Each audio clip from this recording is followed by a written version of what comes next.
Now back home now, and as we spoke about at the start of the program, Albanese government today announced an inquiry into the COVID pandemic response, not a royal commission, and the inquiry won't include the states. Let's bring in now the Shadow Minister for the NDIS, Housing and Social Services, Michael Sukkar. Great to see you in Sydney, Michael. Love to be with you. Thanks, Sharon. What's your response to this? Is this a broken promise? Can an inquiry possibly examine our handling of the pandemic without including the states? Well, it's a complete disgrace. I mean, here we've got a clear example of the Prime Minister putting the interests of the Labor Party ahead of Australian people.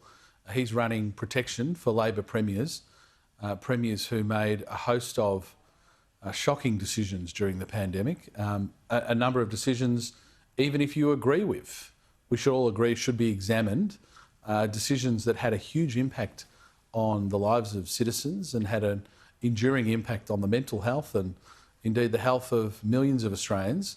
So to shield them from this inquiry means it's not really an inquiry, it's certainly not a Royal Commission. It's what you do when you're trying to tick a box on an election commitment, when you don't want to put any noses out of joint in the Labor Party. And again, he just put the Labor Party ahead of Australian people, which he does time and time again.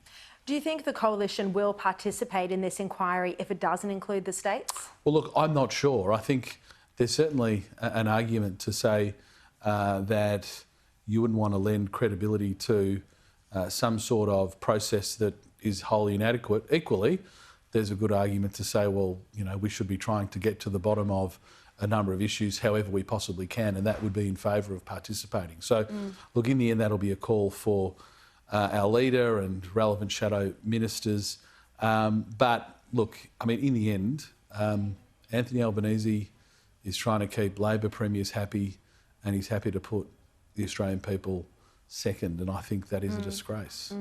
Now, on this new Airbnb tax that's been announced by Premier Daniel Andrews, he calls it modest, 7.5%. In fact, it's the highest in the world. Your Shadow Minister for Housing, is this one way to alleviate the housing crisis? Does this work? It's a terrible decision. It's the 50th new tax that Daniel Andrews and the state Labor government have imposed on Victorians. 50 new or increased taxes when he said he wouldn't impose any new taxes at all. I think most Australians understand this, Sherry. If you want less of something, you tax it more. If you want less investment in housing, you want less availability of rental stock, you tax it more. If you want people to stop smoking, you tax it more. What we see from Labor is a succession of new taxes. Their solution to every problem in the world is whack another tax on it. Here we've got, again, a massive tax increase on top of land tax increases, on top of the increases in stamp duty that we've seen with the thresholds for stamp duty remaining stagnant while house prices continue to grow. And we wonder why Australia is in a housing crisis, because these Labor taxes piling one on top of another mean, for example, in my home state of Victoria, nearly 40% of the cost of a new home is taxes or regulatory imposts.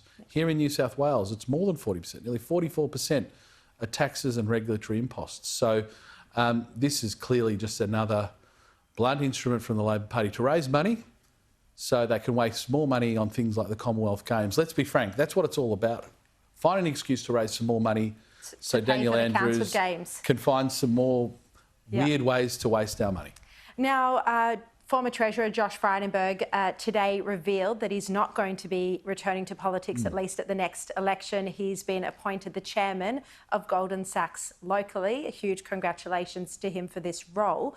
What's your reaction? Did you want him to return to the coalition to run again in Kooyong at the next election? Look, I absolutely wanted him to return. I was the assistant treasurer when he was treasurer during COVID, and I can tell you nobody worked harder for this country. Josh has got an incredible mind, but he's also got a big heart for Australians, and he deserves a huge amount of credit for making sure Australia came out of COVID-19 with one of the strongest economies in the world. I saw him literally working 18, 20 hours a day. He gave everything for this country. So I'm torn. On one hand, I'm happy for Josh. I'm sad at a personal level because I would have loved him to have been back. But look, you never say never in politics, and I just wish Josh and Amy and his beautiful family all the best. Yeah, and I'm sure he's enjoying spending time with his family. He's still young, he's only 52, so it's not ruling out a return to politics. It's just not at this point in time, which I think is probably wise, given I think Albanese will probably win the next election. Well, I strongly disagree with you on that, Sherry, but we're entitled to disagree. We'll see. All right, Michael Sukkar, thank you very much for joining me. Thanks.